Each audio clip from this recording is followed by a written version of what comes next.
Electric current and its effect. ધોરણ 6ના 12મા પ્રકરણમાં એક રમત સૂચવેલી છે. તમારો હાથ કેટલો સ્થિર રહે છે? આ રમત રમવાનો પ્રયત્ન તમે જરૂરથી કર્યો હશે, ખરું ને? જો પ્રયત્ન કર્યો ન હોય તો તમે અત્યારે તે જરૂરથી કરી શકો છો. બુજો તથા પહેલી બંને ધોરણ 6ની આ રમત વિદ્યુત પરિપથનું જોડાણ કરીને ગોઠવી હતી. તેમને તેમના મિત્રો તથા કુટુંબીજનો સાથે આ રમત રમવામાં ખૂબ જ આનંદ આવ્યો હતો. તેમને એટલી બધી મજા પડી હતી કે તેઓએ દૂરના શહેરમાં રહેતા પિતરાઈ ભાઈ બહેનને આ રમત રમવાનું સૂચન કરવાનું નક્કી કર્યું. આથી પહેલીએ જુદા જુદા વિદ્યુતના ઘટકો કેવી રીતે જોડાયેલા છે તેનું સ્પષ્ટ ચિત્ર બનાવ્યું. શું તમે આ વિદ્યુત પરિપથ સરળતાથી દોરી શકો ખરા? વિદ્યુતના ઘટકોને દર્શાવવા માટેનો વધારે સરળ રસ્તો જો મળી જાય તો બુજોને જરૂર આશ્ચર્ય થશે. વિદ્યુતના ઘટકોની સંજ્ઞાઓ, સિમ્બોલ્સ ઓફ ઇલેક્ટ્રિક કમ્પોનન્ટ્સ. સામાન્ય વ્યવહારમાં વપરાતા કેટલાક વિદ્યુતના ઘટકોને સંજ્ઞા વડે દર્શાવી શકાય છે. કોષ્ટક 14.1માં આવા કેટલાક વિદ્યુતીય ઘટકો તથા તેમની સંજ્ઞાઓ દર્શાવેલ છે. વિદ્યુતીય ઘટકોના આનાથી જુદા સંકેતો તમને બીજા જુદા જુદા પુસ્તકોમાં જોવા મળી શકે છે. જો કે આપણે તો આપણા આ પુસ્તકમાં દર્શાવેલી સંજ્ઞાઓનો જ ઉપયોગ કરીશું. આ સંજ્ઞાઓને ધ્યાનથી જુઓ. વિદ્યુત કોષ એટલે કે ઇલેક્ટ્રિક સેલની સંજ્ઞામાં એક પાતળી તથા લાંબી રેખાને સમાંતર બીજી ટૂંકી અને જાડી રેખા છે. તમને એ યાદ આવે છે ને કે વિદ્યુત કોષને ધન ધ્રુવ તથા ઋણ ધ્રુવ એમ બે ધ્રુવો હોય છે. વિદ્યુત કોષની સંજ્ઞામાં લાંબી રેખા ધન ધ્રુવ અને ટૂંકી જાડી રેખા ઋણ ધ્રુવ દર્શાવે છે. વિદ્યુત કળ સ્વિચ માટે જોડાણની વ્યવસ્થા ઓન અને ખુલ્લી વ્યવસ્થા ઓફ માટેની સંજ્ઞાઓ જુદી જુદી આપેલી છે. વિદ્યુતના જુદા જુદા ઘટકોના જોડાણ માટેના જોડાણ તાર વાયરને રેખા વડે દર્શાવાય છે.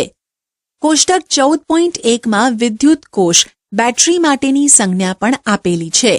વિદ્યુત કોષ શું છે તે તમે જાણો છો? બેટરીની સંજ્ઞાને ધ્યાનથી જુઓ.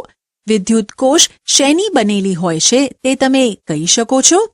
કેટલીક પ્રવૃત્તિઓમાં આપણને એક કરતાં વધારે વિદ્યુત કોષની જરૂર પડે છે. આથી આકૃતિ 14.2 મુજબ 2 કે 2 થી વધુ વિદ્યુત કોષનું જોડાણ કરીએ છીએ. એ ખાસ નોંધો કે એક વિદ્યુત કોષનો ધન ધ્રુવ ત્યાર પછીના વિદ્યુત કોષના ઋણ ધ્રુવ સાથે જોડવામાં આવે છે. આવા 2 કે 2 થી વધુ વિદ્યુત કોષના જોડાણને બેટરી કહે છે. ટોર્ચ, ટ્રાન્ઝિસ્ટર, રેડિયો, રમકડાં, ટીવીનું રિમોટ કંટ્રોલ જેવા ઘણા વિદ્યુતના ઉપકરણોમાં વિદ્યુત કોષ વપરાય છે.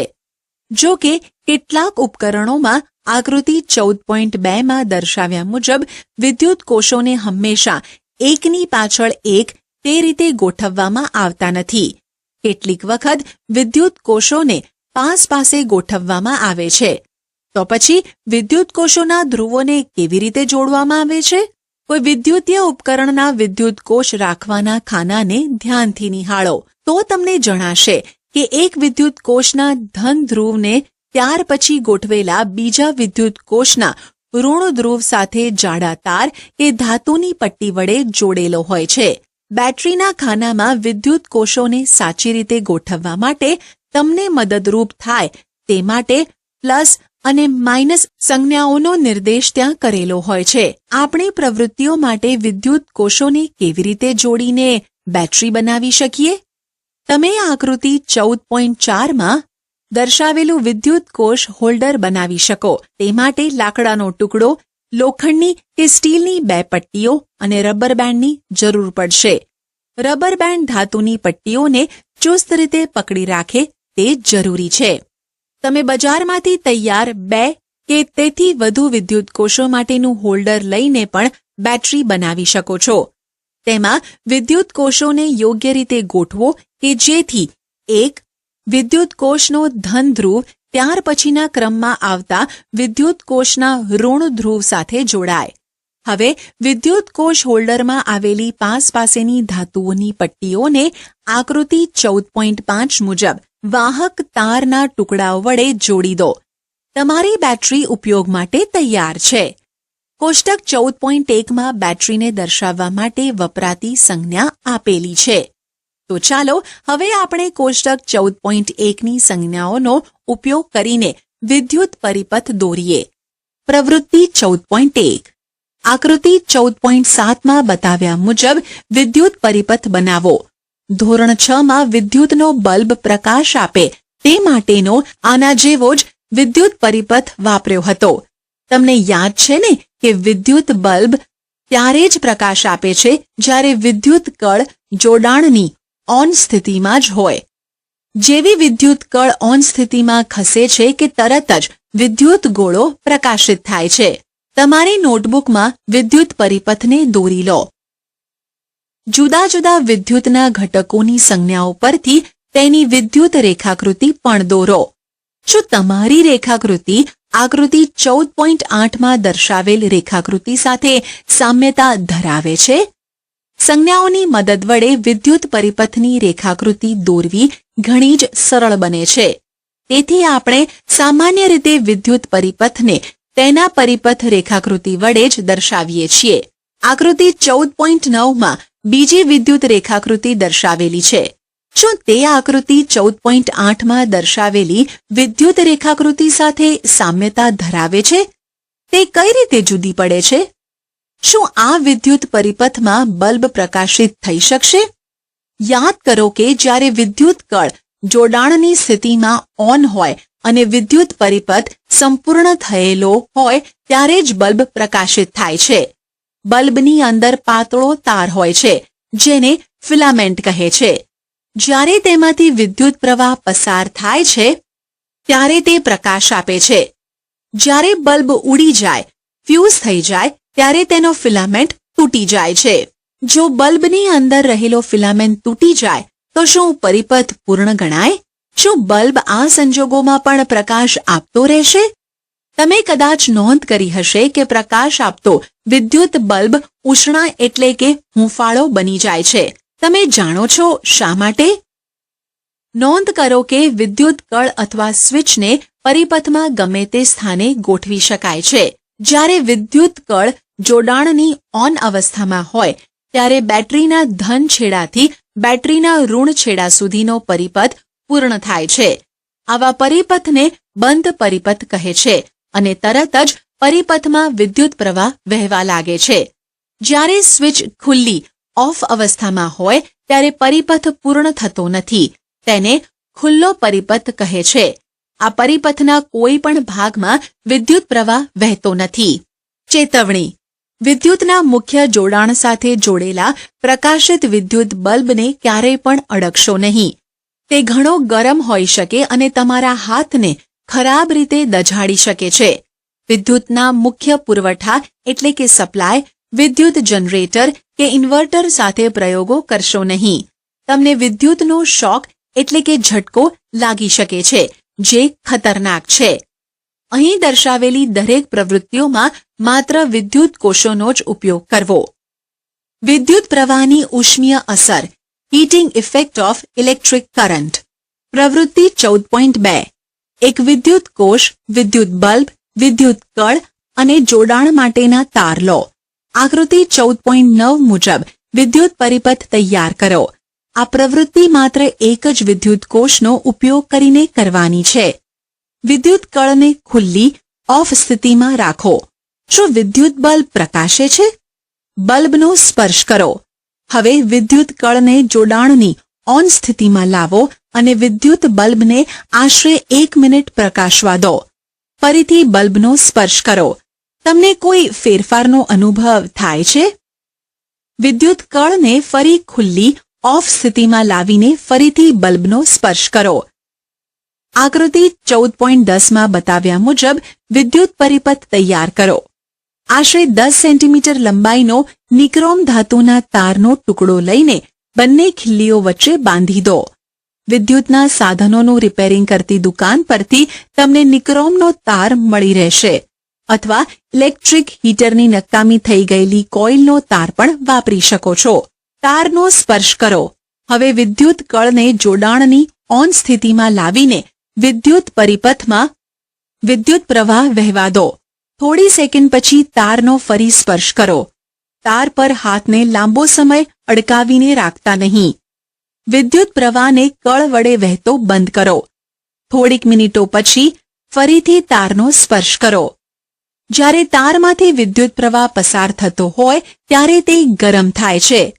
આ વિદ્યુત પ્રવાહની ઉષ્મીય અસર છે. તમે વિદ્યુતના કોઈ એવા ઉપકરણો વિચારી શકો છો કે જેમાં વિદ્યુત પ્રવાહની ઉષ્મીય અસરનો ઉપયોગ થતો હોય? આવા ઉપકરણોની યાદી બનાવો. તમે કદાચ ઇલેક્ટ્રિક રૂમ હીટર અથવા રસોઈ માટે વપરાતા ઇલેક્ટ્રિક હીટરને જોયું હશે. આ બધા જ ઉપકરણો તારનું ગૂંચળું ધરાવે છે. આ ગૂંચળાના તારને એલિમેન્ટ કહે છે. તમે નોંધ્યું હશે કે જ્યારે આ ઉપકરણોને વિદ્યુતના સપ્લાય સાથે જોડ્યા બાદ ચાલુ સ્વિચ ઓન કરવામાં આવે છે ત્યારે તેમના એલિમેન્ટ ગરમ લાલ ચોળ થાય છે અને ઉષ્મા ઉત્પન્ન કરે છે. તારમાં ઉત્પન્ન થતો ઉષ્માનો જથ્થો તેની બનાવટમાં વપરાયેલા દ્રવ્ય પર તારની લંબાઈ તથા જાડાઈ આડછેદના ક્ષેત્ર પર આધાર રાખે છે. આથી જુદી જુદી જરૂરિયાત મુજબ જુદા જુદા દ્રવ્યના અને જુદી જુદી લંબાઈ તથા જાડાઈના તારનો ઉપયોગ કરવામાં આવે છે. વિદ્યુત પરિપથમાં જોડાણ માટે વપરાતા તાર સામાન્ય રીતે ગરમ થઈ જતા નથી. બીજી બાજુ કેટલાક વિદ્યુત ઉપકરણોમાં વપરાતા એલિમેન્ટ એટલા બધા ગરમ થઈ જાય છે કે તેઓને સહેલાઈથી જોઈ શકાય છે. વિદ્યુત ગોળાનો ફિલામેન્ટ એટલા ઊંચા તાપમાન સુધી ગરમ થાય છે કે તે પ્રકાશનું ઉત્સર્જન કરવા લાગે છે. જો તારમાંથી ઘણો વધુ વિદ્યુત પ્રવાહ પસાર થાય તો તાર એટલો બધો ગરમ થઈ શકે કે પીગળી તેમજ તૂટી પણ જાય. શું તારનું પીગળી જવું કે તૂટી જવું શક્ય છે ખરું?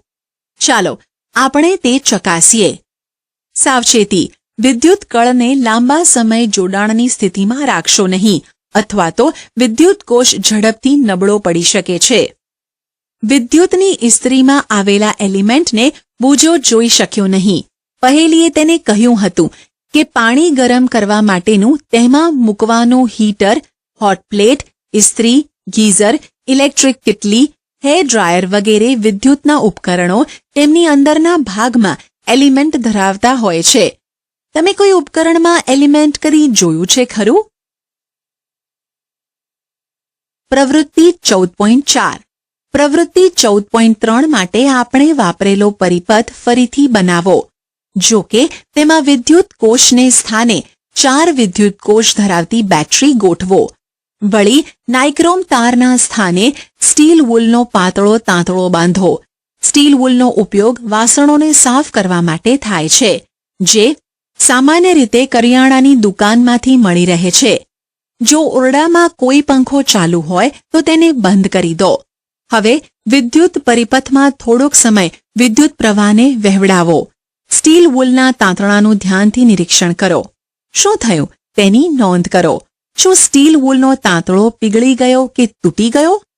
ખાસ પ્રકારની ધાતુમાંથી એવા તાર બનાવવામાં આવે છે કે જેઓ તેમાંથી મોટો વિદ્યુત પ્રવાહ પસાર થતા તરત જ પીગળીને તૂટી જાય છે. આવા તાર વિદ્યુતના ફ્યુઝ બનાવવા માટે વપરાય છે. બધા જ બિલ્ડિંગોમાં બધા જ વિદ્યુત પરિપથોમાં ફ્યુઝ ગોઠવાયેલા જ હોય છે. વિદ્યુત પ્રવાહને વિદ્યુત પરિપથમાં સલામતીપૂર્વક વહેવા માટેની મહત્તમ મર્યાદા હોય છે. જો અકસ્માતે સલામત મર્યાદા કરતાં વિદ્યુત પ્રવાહ વધી જાય તો વિદ્યુતનું વહન કરતા તાર વધુ પડતા ગરમ થઈને સળગવા પણ લાગે. જો વિદ્યુત પરિપથમાં યોગ્ય ફ્યુઝ લગાવેલો હોય તો તે ઉડી જાય અને પરિપથમાં વિદ્યુત પ્રવાહ બંધ કરી દે. આથી ફ્યુઝ એ એવી સલામત રચના છે કે જે વિદ્યુત પરિપથમાં થતા નુકસાન અને શક્ય એવી આગની ઘટનાને અટકાવે છે. જુદા જુદા હેતુઓ માટે જુદા જુદા પ્રકારના ફ્યુઝ વપરાય છે. આકૃતિ 14.14 આપણા ઘરમાં વપરાતા ફ્યુઝને દર્શાવે છે. આકૃતિ 14.14માં દર્શાવેલા ફ્યુઝ વિદ્યુત ઉપકરણોમાં વપરાય છે. સાવચેતી. વિદ્યુતની મેઇન લાઇનમાં રહેલા ફ્યુઝને જાતે તપાસવા માટે પ્રયત્ન કરવો જોઈએ નહીં. જો કે તમે વિદ્યુતના સાધનોને રિપેર કરતી દુકાનમાં જઈને બળી ગયેલા ફ્યુઝ તથા નવા ફ્યુઝની સરખામણી કરો તે જ યોગ્ય છે. વિદ્યુત પ્રવાહની ઉષ્મીય અસર આપણે જોઈ અને તેને આપણા ફાયદા માટે કેવી રીતે વાપરીએ છીએ તે પણ આપણે શીખ્યા. શું વિદ્યુત પ્રવાહની બીજી કોઈ અસર હોય છે ખરી? પ્રકાશ મેળવવા માટે વિદ્યુતનો બલ્બ વાપરવામાં આવે છે, પરંતુ તે ઉષ્મા પણ આપે છે. આ ઇચ્છનીય નથી, જેનું પરિણામ વિદ્યુતનો વ્યય છે. આ વ્યય વિદ્યુત બલ્બને બદલે ફ્લોરેસન્ટ ટ્યુબલાઇટ વાપરીને ઘટાડી શકીએ છીએ. કોમ્પેક્ટ ફ્લોરેસન્ટ લેમ્પ CFLs પણ વ્યય ઘટાડે છે અને તેમને વિદ્યુત બલ્બના સામાન્ય હોલ્ડરમાં ગોઠવી શકાય છે. તેમ છતાં વિદ્યુત બલ્બ, ટ્યુબલાઇટ કે CFLs ને ખરીદતા પહેલા બ્યુરો ઓફ ઇન્ડિયન સ્ટાન્ડર્ડ્સનો ISI માર્ક જોવો જોઈએ. હકીકતમાં કોઈ પણ વિદ્યુત ઉપકરણની ખરીદી કરતા પહેલા તેના પર ISI માર્ક હોવાનું ચકાસી લેવું જોઈએ. વિદ્યુત ઉપકરણ વાપરવા માટે સલામત છે અને ઉર્જાનો વ્યય ઓછામાં ઓછો કરે છે તેની ખાતરી ISI માર્ક આપે છે. વિદ્યુત પરિપથમાં વધુ પડતો વિદ્યુત પ્રવાહ વહેવાનું એક કારણ વાહક તારોનો થતો સીધો પરસ્પર સંપર્ક છે. જ્યારે વાયરો પર રહેતું અવાહક સ્તર ઘસારાને કારણે નીકળી જાય છે ત્યારે આવું બની શકે છે, જે શોર્ટ સર્કિટની ઘટના સર્જે છે. જ્યારે એક જ વિદ્યુતના સોકેટમાં ઘણા ઉપકરણો જોડવામાં આવે છે ત્યારે વિદ્યુત પ્રવાહ વધી જવા માટેનું બીજું કારણ બને છે, જે વિદ્યુત પરિપથમાં ઓવરલોડિંગ ઉત્પન્ન કરે છે. તમે ન્યૂઝપેપરમાં ઓવરલોડિંગ તથા શોર્ટ સર્કિટને કારણે આગ લાગવાના બનાવો વાંચ્યા જ હશે. હાલના વખતમાં ફ્યુઝના સ્થાને મિનિએચર સર્કિટ બ્રેકર MCBsનો વપરાશ વધવા લાગ્યો છે. આ ખાસ પ્રકારની સ્વિચ એટલે કે વિદ્યુત કળ છે, જે વિદ્યુત પરિપથમાં વિદ્યુત પ્રવાહ સલામત મર્યાદા કરતાં વધી જાય ત્યારે ઓટોમેટિક બંધ એટલે કે ઓફ થઈ જાય છે. તમે તેને ચાલુ ઓન કરો ત્યારે ફરીથી વિદ્યુત પરિપથ પૂર્ણ થાય છે. MCB પર પણ ISIની નિશાની જોવી જરૂરી છે. સાવચેતી: ISI માર્કાવાળા ચોક્કસ ઉપયોગ માટે ખાસ પ્રકારના બનાવેલા યોગ્ય ફ્યુઝનો જ હંમેશા ઉપયોગ કરવો જોઈએ. ફ્યુઝમાં ગમે તે તાર કે ધાતુની પટ્ટીનો ઉપયોગ ક્યારેય પણ કરશો નહીં. વિદ્યુત પ્રવાહની ચુંબકીય અસર, magnetic effect of electric current. પ્રવૃત્તિ 14.5. વપરાઈ ગયેલી દિવાસળીની પેટીમાંથી અંદરનું ખાનું કાઢી લો. હવે તેની ઉપર વિદ્યુતના તારના થોડાક આંટા મારીને તારને લપેટો. ખાનાની અંદરના ભાગમાં નાની હોકાયંત્રની ડબ્બી મૂકો. હવે આકૃતિ 14.17 મુજબ તારના બંને છેડાનું કળ તથા વિદ્યુત કોષ સાથે જોડાણ કરો. હોકાયંત્રની સોય કઈ દિશામાં સ્થિર છે તેની નોંધ કરો. હોકાયંત્રની સોય નજીક ગજિયા ચુંબકને લાવીને જુઓ કે શું થાય છે. હવે હોકાયંત્રની સોયને ધ્યાનથી જોતાં જોતાં કળને ઓન સ્થિતિમાં લાવો. તમે શું જોયું? શું હોકાયંત્રની સોયનું આવર્તન થયું? કળને ઓફ સ્થિતિમાં ખસેડો. શું હોકાયંત્રની સોય તેની મૂળભૂત સ્થિતિમાં આવી ગઈ? પ્રયોગનું થોડા સમય સુધી પુનરાવર્તન કરો. આ પ્રયોગ શું દર્શાવે છે? આપણે જાણીએ છીએ કે હોકાયંત્રની સોય પોતે નાનકડું ચુંબક છે, જે ઉત્તર દક્ષિણ દિશા દર્શાવે છે. જ્યારે આપણે તેની નજીક ચુંબક લાવીએ છીએ ત્યારે તેની સોયનું આવર્તન થાય છે. આપણે એ પણ જોઈ ગયા કે જ્યારે નજીક રહેલા તારમાંથી વિદ્યુત પ્રવાહ પસાર થાય છે ત્યારે હોકાયંત્રની સોય આવર્તન અનુભવે છે. તમે આ બંને અવલોકનોનો પરસ્પર સંબંધ જાણી શકો છો? જ્યારે તારમાંથી વિદ્યુત પ્રવાહ પસાર થાય છે ત્યારે તાર ચુંબક તરીકે વર્તે છે. આ એવી વાત હતી કે જેથી હાન ક્રિશ્ચિયન ઓર્સ્ટેડ નામના વૈજ્ઞાનિકને પણ નવાઈ લાગી હતી. એ એવા પ્રથમ વ્યક્તિ હતા જેમણે નોંધ્યું કે જ્યારે તારમાંથી વિદ્યુત પ્રવાહ પસાર થાય ત્યારે પ્રત્યેક વખતે હોકાયંત્રની સોય આવર્તન અનુભવે છે. આથી જ્યારે તારમાંથી વિદ્યુત પ્રવાહ પસાર થાય છે ત્યારે તે ચુંબક તરીકે વર્તે છે. જે વિદ્યુત પ્રવાહની ચુંબકીય અસર છે. વાસ્તવમાં ચુંબક બનાવવા માટે વિદ્યુત પ્રવાહનો ઉપયોગ થાય છે. શું તમને આ વધુ આશ્ચર્યજનક લાગ્યું? તો ચાલો આપણે પ્રયત્ન કરી જોઈએ. વિદ્યુત ચુંબક ઇલેક્ટ્રોમેગ્નેટ આશરે 75 સેન્ટીમીટર લાંબો ઇન્સ્યુલેટેડ એટલે કે પ્લાસ્ટિક કે કપડાના કવર ધરાવતો અથવા ઇનેમલ્ડ વળી શકે તેવો તાર અને 6 થી 10 સેન્ટીમીટર લાંબી લોખંડની ખિલ્લી લો. તારને ખિલ્લીની ફરતે ચુસ્ત રીતે ગૂંચળાની જેમ વીંટાળી દો. આકૃતિ 14.19માં દર્શાવ્યા મુજબ તારના બંને મુક્ત છેડાઓને કળ વડે વિદ્યુત કોષ સાથે જોડી દો. ખિલ્લીની નજીક કે તેના પર થોડીક ટાંકણીઓ મૂકો. યાદ રાખો કે વિદ્યુત પ્રવાહને થોડીક સેકન્ડ કરતાં વધુ વખત સુધી ચાલુ ન રાખવો, નહીં તો વિદ્યુત ચુંબક વિદ્યુત કોષને ઝડપથી નબળો પાડી દે છે. હવે વિદ્યુત પ્રવાહ ચાલુ કરો. શું થાય છે? શું ટાંકણીઓ ખિલ્લીની અણી પર વળગી જાય છે? વિદ્યુત પ્રવાહ બંધ કરો. શું હજી પણ ટાંકણીઓ ખિલ્લીની અણી પર વળગી રહેલી છે? ઉપરોક્ત પ્રવૃત્તિઓમાં તારની કોઇલ એટલે કે તારનું ગૂંચળું તેમાં વિદ્યુત પ્રવાહ પસાર થવાથી ચુંબકની જેમ વર્તે છે. જ્યારે વિદ્યુત પ્રવાહ બંધ કરવામાં આવે છે ત્યારે સામાન્યતઃ ગૂંચળું પોતાનું ચુંબકત્વ ગુમાવે છે. આવા ગૂંચળાને વિદ્યુત ચુંબક એટલે કે ઇલેક્ટ્રોમેગ્નેટ કહે છે. વિદ્યુત ચુંબકને ખૂબ જ પ્રબળ બનાવતા તે ખૂબ જ વજનદાર ભારને ઊંચકી શકે છે. ધોરણ 6ના પ્રકરણ 13માંની ક્રેન વિશેની વાત તમને યાદ આવે છે? આવી ક્રેનનો છેડો ખૂબ જ પ્રબળ વિદ્યુત ચુંબક ધરાવતો હોય છે. વિદ્યુત ચુંબકનો ઉપયોગ ભંગારમાંથી ચુંબકીય પદાર્થોને જુદા પાડવા માટે પણ વપરાય છે.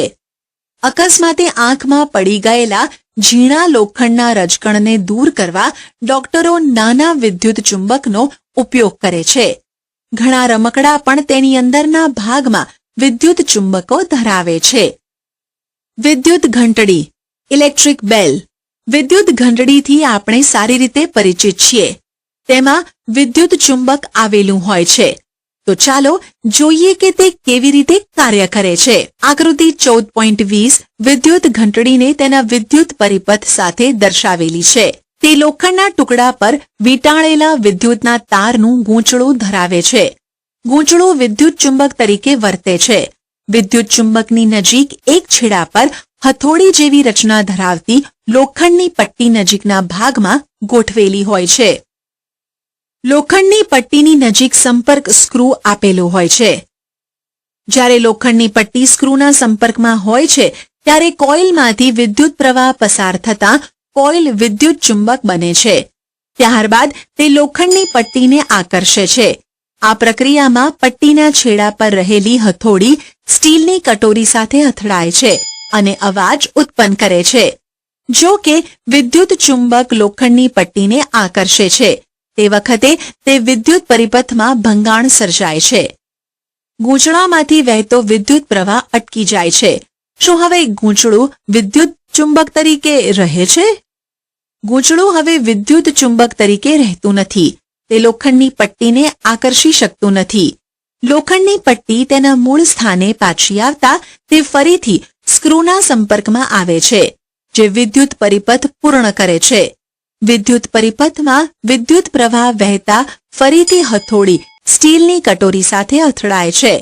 આ પ્રક્રિયા ઝડપથી ક્રમિક રીતે પુનરાવર્તન પામે છે. જ્યારે હથોડી સ્ટીલની કટોરી સાથે અથડાય છે ત્યારે દરેક વખતે વિદ્યુત પરિપથ પૂર્ણ થાય છે. આ રીતે ઘંટડી રણકે છે.